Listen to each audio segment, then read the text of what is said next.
So, welcome to Overtime Heroics MMA. I'm here with Sam Patterson after Brave 55 against his win over Kamil Magomedov. So, Sam, how are you on this fine Friday?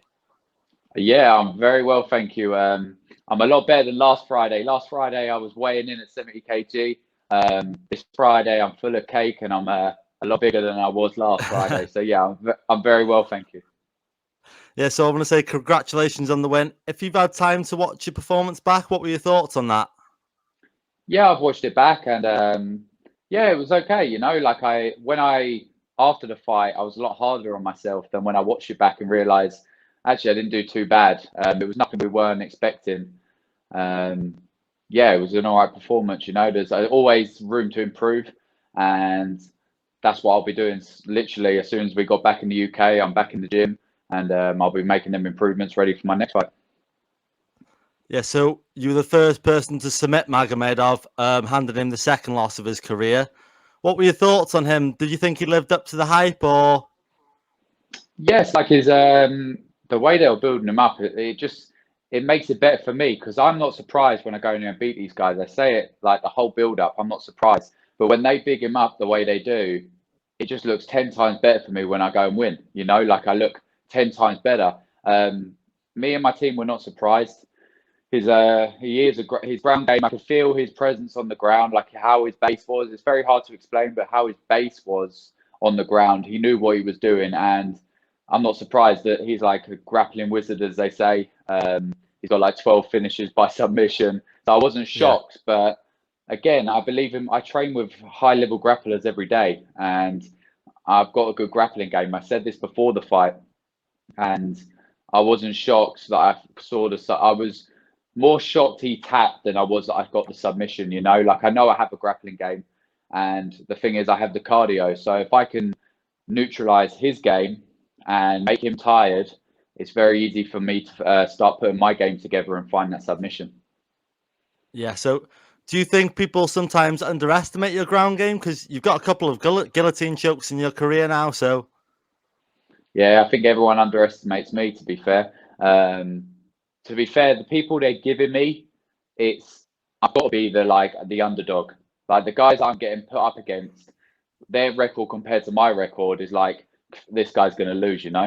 But that's just they've got more experience than me. My skill set is definitely on their level, if not above them. And I go in there and prove that by beating them. So yeah, they are. I don't think they underestimate my ground game. I think they just underestimate me as a full mixed martial artist. Yeah, so you had about 5 months to prepare for this one since your last fight. How was the training camp ahead of the fight? Yeah, I from my last fight, I was in the gym just getting better, and I had a 10-week training camp for this fight, and I knew the level that Kamil was.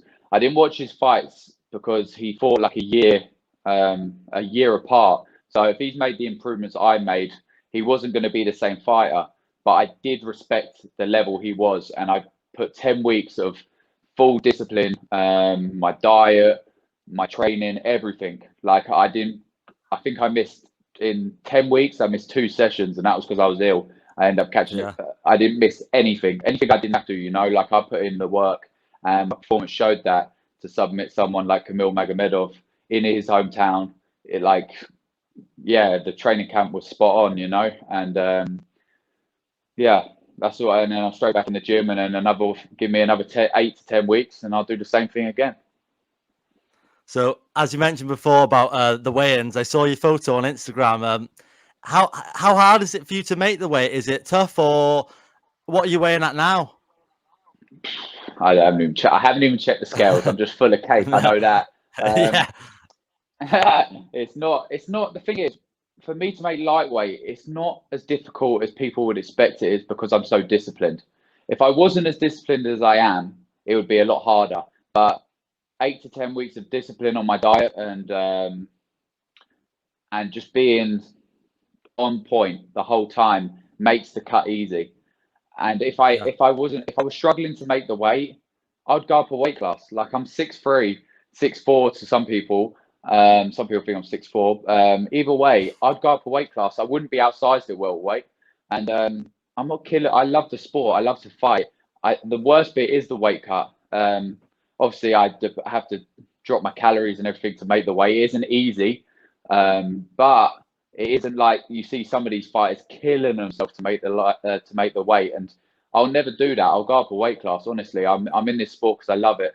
I don't want to start cutting a load of weight, killing myself, and falling out of love with the sport due to a weight class. So right now it's okay. It just takes a good 8 to 10 weeks of full discipline on my diet and my training, and I make the weight like a professional every time.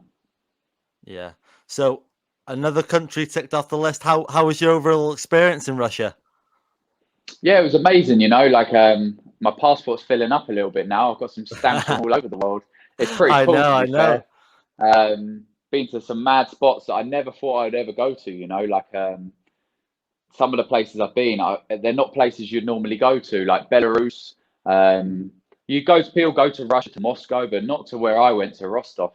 Yeah. It's madness. So it was a great experience, and Russia as a place it's just so same as Belarus. They're very similar, like very clean. It's very hard to. It's very plain, but it's very clean in them places. Like compared to like some place in the UK, like the roads Yeah. and everything are just spotless. Like it's incredible, and I had a great experience. The fans were amazing.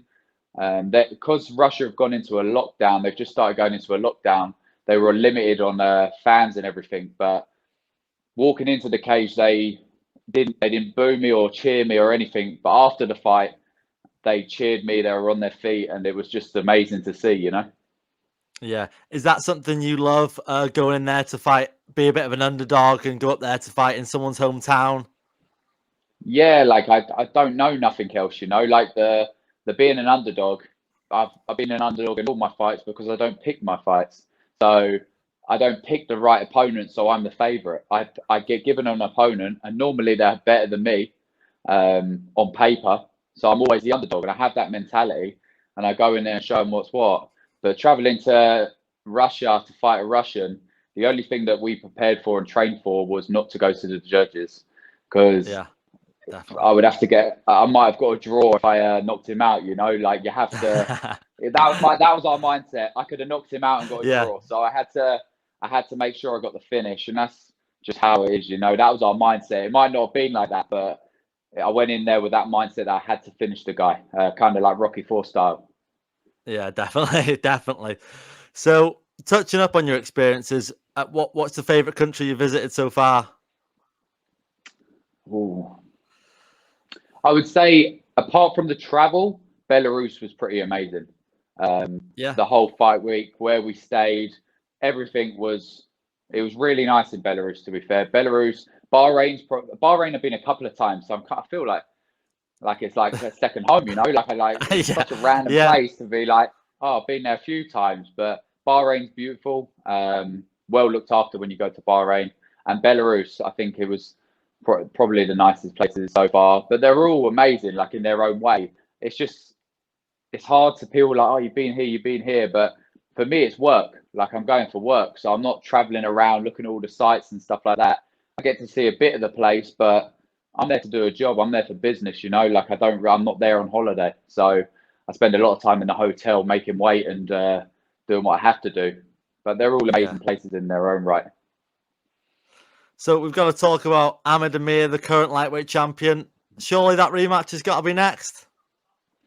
Everyone's saying it. That's the way it's got to be. Like there's nothing else left for me.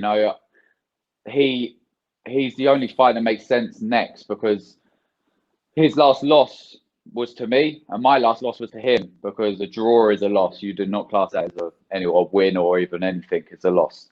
So he's went on to win some fights. I went on to win multiple more fights. Like he won 2 fights and got a title shot, and he didn't even fight the lightweight division. They were in super lightweight, and he got a title shot. I went on to win 4 fights against arguably better competition, and what's left? Let's settle the draw, and let's see who comes out on top. Yeah. So talking about the draw, you only took that on a month. Did you have about a month to set up with that Yeah, fight? it was. I was in training anyway. There's no excuses. If, like I said, the fight's done, and if people knew how I went into that fight, and I don't want to go into it because I don't want to make excuses. Like let's just say they weren't the best me going into that cage. Yeah. But I won't make excuses, you know. Like I stepped in there in whatever condition I was in. I chose to step in there. If I would have went in there and won, I would have said nothing either way. So it is what it is. Me and my team know what state I was in to take that fight and be in that fight. And the level I am now, just look at my last fight or my last 4 fights when I'm healthy, and then look at that fight. There's a big difference in Sam Patterson and them fights, you know. So yeah, it don't matter how short notice or what injuries I had going into the fight. It's irrelevant. It was a draw. It needs to be settled, and it's the only fight that makes sense now. Yeah. So, did you catch his fight with Ayub? What were your thoughts on him in that fight? Yeah, like I watched the fight, and respect to him here. He's made improvements since our fight. As have I. You know, like we both made the improvements. His last fight, I just don't think people respect the grind that he brings to the table. Like, I don't think Amin respected the grind he has. Like, everyone thinks that he gets tired and stuff, but he just doesn't stop. He just doesn't stop. Like, you try to choke him, he don't give a fuck. He just carries on. Yeah. He's a tough bastard. I'll give him that. Like, I've been in there with him, so he is a tough bastard. But again, he's made improvements since our fight. He's went on to win 3 fights. I've made improvements since our last fight. I've went on to win 4 fights. I finished 3 out of the 4 of my opponents, you know. Like, I believe that's the difference. I feel like I've made the bigger improvements out of the 2 of us. And going into next year, if we make that fight, this fight gets made, I'll show that. So, for 25 years old, you're very experienced. And how much do you actually feel like you've got to learn more in this sport? You're always learning, you know, like always learning. I feel like I was very fortunate and lucky since the beginning of my pro career. I've been traveling the world fighting, and a lot of fighters don't experience that till they hit the top leagues like the UFC. So I've had that experience from when I was like 21 years old, 1-0. I was traveling the world. So now I feel like my experience is there. I feel like I'm at that level comfortable now, like traveling and fighting, being in the cage, everything. I feel like I'm at that point where I'm cool, calm, and collected in the cage, and it's just my skill set that has to improve. You're always improving. Like, the day I stop improving is probably the day that I'll retire and stop fighting, you know, because the day you think you know it all is the day that you've got nothing left to give. And I'm always in the gym trying to learn, always. And I will continue to be that way. And that's why you'll see mad improvements every single time I step in there. So Yeah, so heading a while back now, to say after your first fight, you were in Brave in your second fight. How did that come about?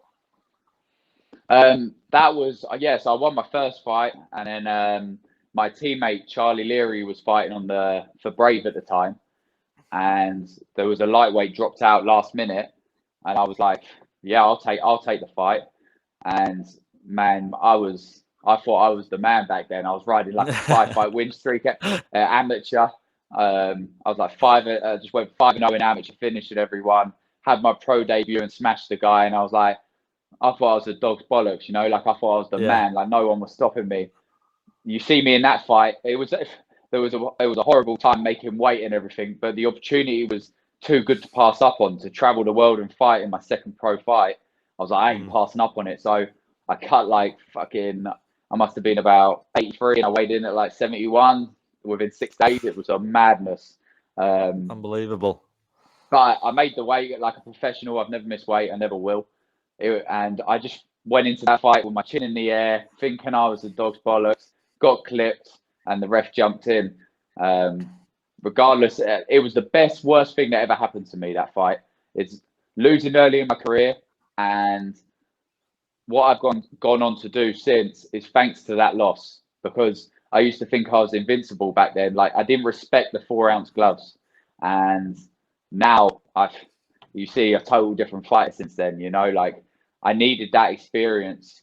Everyone wants to be undefeated, but I'm glad I had that experience early in my career, because look what I've got. I've had a loss and I've had a draw on my record.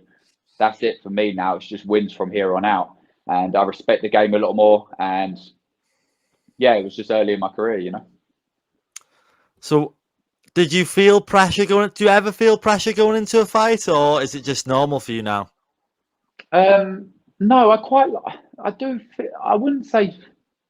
Yeah, no, I do feel the pressure. Everyone gets pressure. You have pressure, but I actually like it. Like I like the pressure. It's weird. The more pressure you put on me, the better I perform. There's definitely pressure there. Everyone that says they don't get scared or nervous or they don't feel pressure and all this, you do, but it's how you deal with it. And I love it, to be fair. For some reason, I just like the last one, flying out to Russia to fight a Russian in his hometown against the level he was. I loved it. I was soaking it all up. Like, put more on me because I do. Yeah. Everyone has pressure, but I like it. I like the pressure being on me, you know. And yeah, I can't say anything else. Like, there's pressure there, and I think from my experiences from early in my career, I've always been the underdog. I've always fought higher competition every single fight, and I've travelled the world every single fight. So the pressure is irrelevant. I actually perform better when the pressure's on me. So just rack it on me, keep it coming, and my Yeah. performances will get better and better. So I know you love traveling and everything, but Brave haven't had an event in the UK for I think about since 2019. Is that something you want in the future, or? Yeah, like I think that would be good for him to come back to the UK. I was meant to be on that London card when it happened, but I ended up getting injured and I wasn't able to fight on the card. All right. But it was like they had done like an invite only thing, so it was like a private event. So I went to the event to watch, and it was like I'm kind of glad I didn't fight on it because I would have liked. I feel like if you're coming to the UK, let the fans in, let everyone see what this is all about. UK fans they love the sport, you know, like they need to let the fans in. So it'd be cool to see Brave come back to the UK. Whether I'm on the card or not is irrelevant. I think it's good for Brave. I think it's good for UK MMA. Is would be great for everyone just to have an event again in Brave in the UK. So sticking to the UK MMA subject, how much do you think the rise in MMA has come over here in the past few years? Do you feel like we could have a few champions in the big promotions in the next coming years? Yeah, definitely, definitely. Like I feel like the UK scene is hot. Not even right now. I think it's always been hot, but I think there's a lot more, like a lot more now at the moment in the higher leagues. Like back in the day, it was like the odd you'd have like people from the UK, but not as many at the higher level. Now you've got Yeah. like multiple UFC fighters that from the high level, multiple UK guys in Bellator. Um, so yeah, I think there's definitely going to be a few UK world champions. Hopefully, I'll become a world champion in my next fight, fighting for Brave Yeah. early next year, and that's a world championship. You know, it might not be for the UFC or Bellator, but Brave are on their way up, and it is still a world championship. So it's amazing to see the UK scene come up, and I just think everyone should help each other grow. The UK scene should all stick together, help each other, and just help each other grow. It's not like the amateur circuit or the beginning of your pro career where most of the UK guys are fighting each other because you're on these local shows. There's so many of the guys now that are on the higher organizations that you're never going to fight each other. You're going to be fighting other international fighters. So the UK guys should just all stick together and help each other rise to the top and claim all them belts on the way up. So out of the UK lot and the UFC, who do you think's got the best chance of becoming a champion?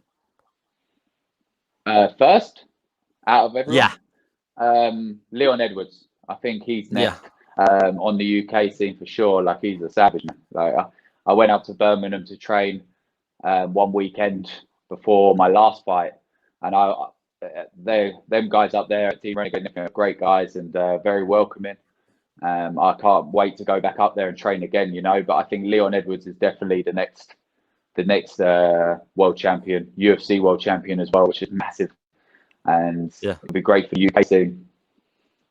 What do you think about the whole situation with Masvidal pulling out in that one? Or I think it's to be fair, it's not a surprise that Leon's been through like fucking the crazy. most He's had to do unlucky so fighter? much. He's the most unlucky guy in the and he continues to do great things. So Yeah.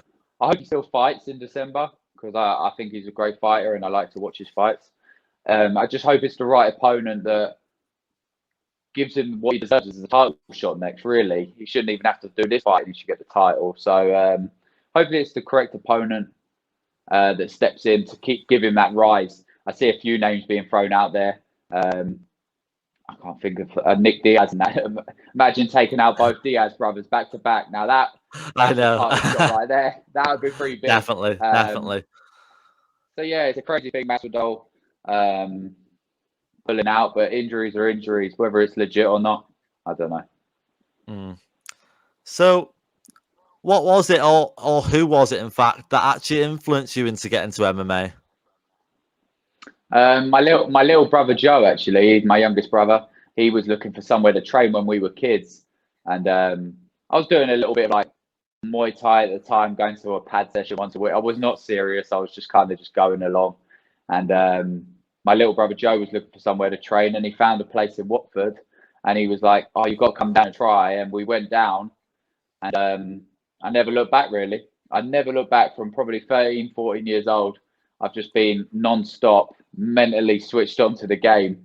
I used to go like 3 times a week. Turned 16, I used to go every single day of the week, you know. Like I fell in love with it. I just never looked back. I was just soaked up like a sponge, run with it, and now I get to do it as a career. So it's amazing. And yeah, that's it. So first dream of becoming Brave champion. What is the ultimate goal for you in MMA? The ultimate goal right now for me is getting to the UFC. I set this goal out when I was younger, and that's been my goal. Like I think along the way, like becoming a world champion and stuff like that is massive, and I've got the chance to do this in my next fight if I get the title shot, is become a world champion, which is sometimes bigger than the UFC. But my ultimate goal since I turned pro was I'm going to get to the UFC. I told my coaches, I told everyone around me, and that's the biggest goal for me right now. And I'll have goals after that and everything, but right now that's the ultimate goal for me.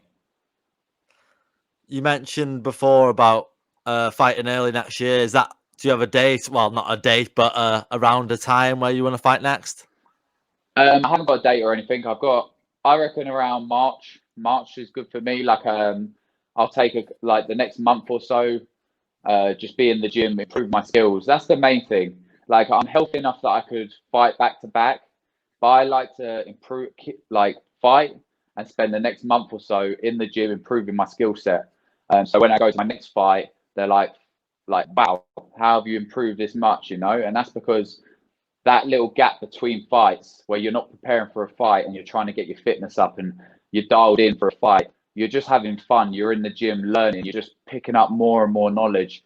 So I reckon around March, I'm going to have this probably the first Christmas that I've actually enjoyed in a while. I've been training through, or Yeah. I fought like New Year's Eve last time, so I was out flying out on Christmas Day. So yeah, I'm gonna spend the next month or so improving my skill set, enjoy Christmas, and straight into the new year I'll be prepared to fight again. So I reckon around March, end of March. Okay, so you just say you're back in light training now, then, is it? Just improving your skills for the next till Christmas, you say? Yeah, I'm back here. That's all I do, honestly. It's all if I'm not in the gym training, I'm watching fights. That's all I do. I don't think of anything else. So yeah, I was straight back in the gym when I got back, and this week's been nice and easy for me, just letting my body recover from the hard 10 weeks I put in. Everyone thinks you see the fight and you're like, oh, he was only in there 8 minutes, he barely got touched, but it's not the 15 minutes of the fight, it's the whole 10 weeks of killing your body, and once the fight's over and your body relaxes, it all comes out. It doesn't matter if you have a 10-second fight or a 15-minute war. After the fight, that whole preparation, your body goes, and it's just dead, you know. So Yeah. This week I've took it nice and light, and starting Monday, I'm back in the gym twice a day, just getting better, training and having fun. So finally, weekend's here. Any plans? I'm actually going out tonight for a meal with a bunch of friends. So I look forward to that. I barely do that. I barely see anyone when I'm in training camp. I literally train, eat, and sleep. So I'm actually off out tonight for a meal. I'm not a big drinker or anything. I don't drink at all, to be fair. So I'm more of a foodie. So I'm all about going out for a bit of food, catch up with my friends. So that's my plan tonight. And I've got training in the morning, so I won't be going out for late. I won't be out too late. Any idea on the meal tonight then? We're going to like this Indian cruise place, like this pod. You sit in these pods and you have like Indian food. Like it's meant to be like an experience thing. So I look forward to that as long as the food's good, because my friends like these nice places, and I'm just about I want a massive portion of food. So I'll hope that it's a nice Indian, and yeah, if there's cake after, I'll also enjoy a bit of cake. I suppose you haven't had enough of cake this week then. I think all I've had is white chocolate and cake. That's all I eat. It's literally white chocolate and cake. I'm back on my diet. I have a week of like after a fight, I have like a week of whatever I want. Like my main meal, like my savory food, I'm pretty good with. I eat pretty good, but after the fight, I have like a week of cake and chocolate and whatever I want, and then I'm back on a general good diet a week after that. So yeah, a lot of cake has been consumed. Okay, great. So thanks for the interview, and I really look forward to seeing you back in action next year, and hopefully it should be for the title. 100% it should be. And thank you very much for your time, Jake.